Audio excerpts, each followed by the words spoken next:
That Fresh Morning. That Fresh Morning.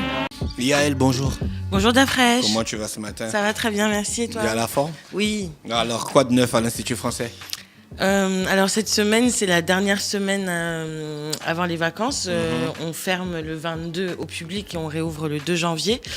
Donc on est venu parler des derniers événements de cette semaine. Je vais commencer par le spectacle de Noël Cube qui s'achève aujourd'hui. C'était sur 2 jours, qui a commencé mardi. C'est un spectacle avec 2 artistes qui arrivent de Paris, qui présentent un spectacle un peu atypique dans le monde du fantastique. C'est entre la magie, le jonglage, la lumière. C'est quoi un spectacle atypique?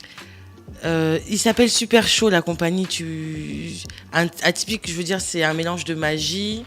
Il joue avec les ombres et les lumières. En jonglant avec des objets qui... C'est pas le spectacle que tu nous avais amené là où il y a une seule personne sur le podium toute la soirée. Faut plus. Non, mais de quel spectacle tu parles, Dafresh? Tu parles de quoi? La pièce de théâtre là. La pièce de théâtre, la poupée Barbie. Je parle de la poupée Barbie. Excuse-moi. T'es pas sérieux, Dafresh? Ça n'a rien à voir. On veut plus. En 2019, on ne veut plus ce genre de spectacle. Après, c'est pas possible. C'est un spectacle de Noël, c'est un spectacle différent. C'est comme un spectacle de magie, si tu veux.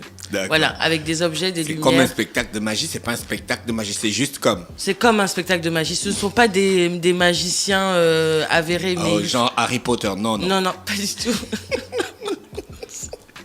Enfin bref, voilà. Donc le spectacle, c'est aujourd'hui, c'est à 17h, c'est 7 000 francs l'entrée en tarif normal. Et pour les adhérents, c'est 5 000 francs CFA. C'est la dernière date.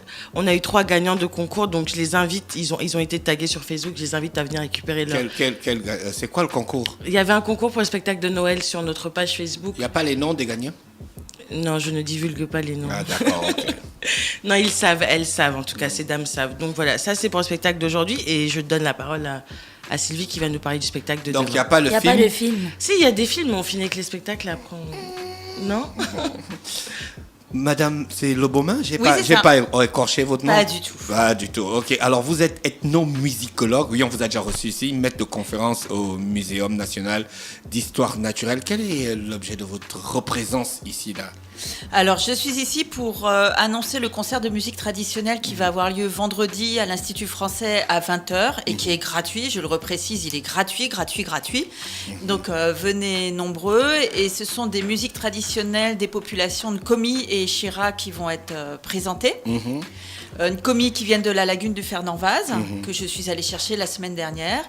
Et c'est un concert organisé en collaboration avec l'Institut français, le Muséum national d'histoire naturelle, Radio France et France Musique, puisque le concert et les interviews qu'on a fait dans la lagune du Fernand-Vaz avec Françoise Desgeorges et Stéphane Follon vont être ensuite diffusés sur France Musique en France au cours de 2 émissions. Une le 5 janvier et une le 12 janvier. Et on a bénéficié du mécénat de M. Michel Essonguet qui a permis cette opération. Ah, ça c'est super, ça. C'est quoi la particularité de ces musiques que vous êtes allé chercher dans le Fernand-Vaz? Alors, la particularité des musiques que je suis allée chercher dans le Fernand-Vaz, déjà, c'est éloigné d'ici. Alors, avant, ça ne l'était pas autant. Curieusement, les gens avaient l'habitude de faire des allers-retours entre la province et Libreville. Ouais, il y avait des bateaux. Il y a encore des bateaux, mais les gens ont perdu l'habitude de se déplacer. C'est plutôt ça qui se passe. Et donc là, c'est un harpiste de la lagune du Fernand-Vaz que je fais venir, avec qui je travaille depuis 14 ans. Puisque j'ai commencé en faisant un disque et un livre dans cette région. Donc c'est la musique Komi pour harpe. Donc il va jouer des pièces de Butty, mais dans le style Komi, qui est un style beaucoup plus lent, beaucoup plus nonchalant que ce que l'on a l'habitude de voir avec les tsogo ou les fans. Et surtout, De Lasso est le dernier détenteur du répertoire du Konjo, qui est un répertoire de chant et de danse, de divertissement, qui n'est pas un répertoire rituel. C'est très rare chez les Mienais, puisque la majorité des répertoires sont des répertoires d'initiation et de guérison. Là, c'est un répertoire de divertissement où les chants racontent des anecdotes de la vie quotidienne, où ça peut être des contes aussi qui sont chantés. Et donc lui est le chanteur principal, et puis il y a des femmes autour qui chantent et qui l'accompagnent en dansant. Donc D'accord. toutes les femmes sont venues avec le joueur. Oui, ils sont 11. Waouh. Un groupe de 11 personnes commis. Et il y a un groupe de 11 personnes Échira. Eux ici, ils habitent dans le Fernand-Vaz des Non, Échira. ils sont à Libreville. Là, c'est un groupe qu'on a fait venir de Libreville. Le musicien principal qui s'appelle Jean-Paul Boumba a déjà participé au concert du mois de juin qui a eu lieu à l'Institut français. Voilà. Pour la fête de la musique, et ils étaient qu'à 4, et là je lui ai proposé, comme ça a très très bien marché, de venir en plus grand nombre, et comme c'est un excellent harpiste aussi, il va y avoir une première partie harpe Nkomi et harpe Échira, et ensuite le groupe Échira va produire des chants et des danses du rituel Elombo, qui est un rituel de guérison que vous connaissez peut-être. D'accord, donc d'un côté on a un rituel de guérison et de l'autre côté on a un Des chant chants de de divertissement. Une danse de divertissement. Vous, en aussi. tant qu'ethnomusicologue, qu'est-ce que vous avez constaté dans ces deux différents styles? Entre le divertissement et le rituel, Oui.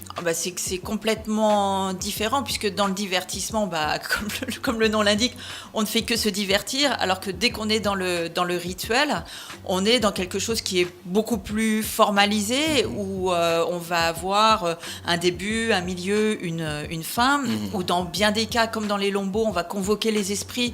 Donc il y a des personnes qui vont rentrer en transe, puisque les esprits vont venir s'exprimer par l'intermédiaire des personnes qui sont initiées.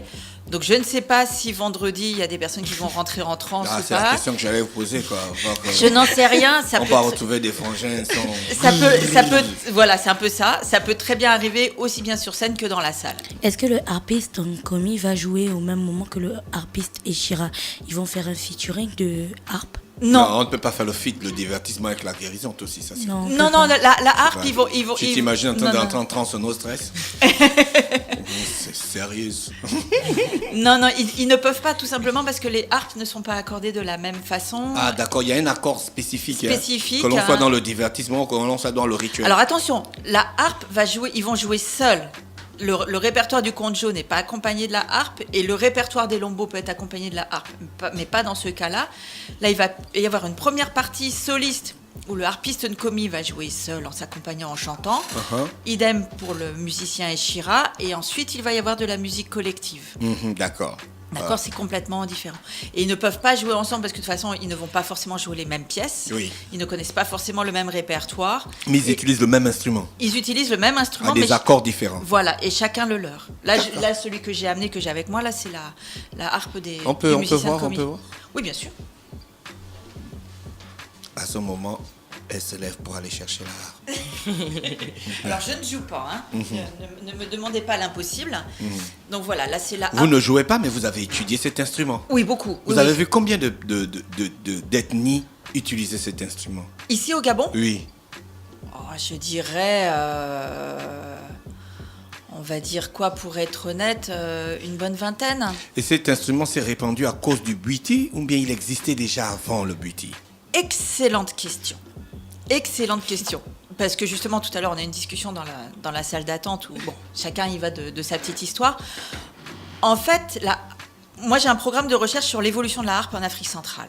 Et donc, c'est un instrument extrêmement ancien en Afrique centrale. Il se peut même que l'Afrique centrale soit la zone d'origine de la harpe qui s'est propagée à travers le monde entier, puisque c'est la zone du monde où il y a la plus grande diversité de cet instrument de musique. D'accord. Et pour ce qui est du Gabon, la harpe, dans certaines populations, existait avant que le buti n'arrive. Par exemple, chez les Fans, il y avait une harpe qui servait pour le bieri, qui était un culte particulier. Comme le bieri a été interdit par la colonisation, par la christianisation, la harpe d'origine a disparu, mais on en a dans les collections, dans les musées, on en a des gravures. Et quand les Fans ont adopté le culte du buti et en ont fait la forme syncrétique qui est la leur, ils ont repris une nouvelle harpe. Donc c'est vraiment le cas où il y a un instrument qui a disparu et qui a réapparu sous une nouvelle forme dans cette population en particulier. Et pour ce qui est des autres populations, par exemple, on a beaucoup de harpes dans les collections des musées également qui sont akélés, alors que les akélés ou les ongom, vous les appelez comme vous voulez, ou les mbaouins, je dis ça un peu spécifiquement pour Yel, n'ont plus de harpe à l'heure actuelle. D'accord. C'est balèze. C'est toute une étude, on ne va pas résumer ça en quelques minutes. Le concert, c'est quand? C'est demain. C'est demain. C'est demain à 20h et c'est gratuit. Et c'est gratuit. Venez nombreux, amenez la famille, les enfants, les parents, les grands-parents. Voilà. Tout le monde peut être debout, tout le monde peut chanter. Comme l'année dernière, c'était vraiment magique. D'accord. Donc c'est le dernier spectacle de l'année. D'accord. On continue ou bien on va terminer par... Oui, juste dire que le programme de cinéma recommence à partir du 5 janvier, vu qu'on est ferme, à partir de la semaine du 2, pardon. Et le programme des événements recommence à partir du 5 janvier. Là, juste, hormis ces 2 événements dont on vient de parler, la dernière journée de cinéma, c'est samedi 22. Où on a 3 séances. À 15h, on a Casse-Noisette, qui était sorti déjà il y a 2 semaines, le dessin animé. À 17h30, il y aura Robin des Bois, donc la dernière séance de Robin des Bois. Et à 20h, il y a le film Frontières, dont j'avais parlé pendant la conférence des femmes africaines du 8 novembre. Voilà. Merci Yael d'avoir accepté notre invitation, Madame Le Beaumain. Merci beaucoup. On aura l'occasion de reparler de la harpe. Et j'espère que vous viendrez demain. J'espère que vous serez là. Oui, et de son expansion chez les populations gabonaises. Oui. D'accord. Restez connectés sur les 104.5 Urban FM, la station urbaine. C'était l'équipe de l'Institut français. Urban FM et les forces de police nationales s'associent et vous offrent Urban Trafic, le programme qui vous fait le point à 7h, 8h, 10h, 12h30, 16h, 17h et 18h sur le trafic routier au quotidien sur Libreville, Akanda, Ovendo et Ntoum. Urban FM 104.5.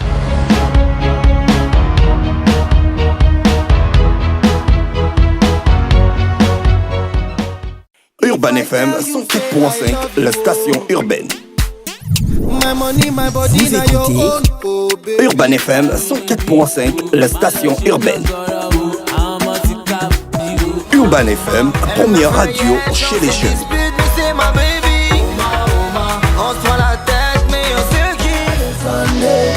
Urban FM, la radio des musiques urbaines. Urban FM 104.5, la station urbaine. Stop Fresh Morning.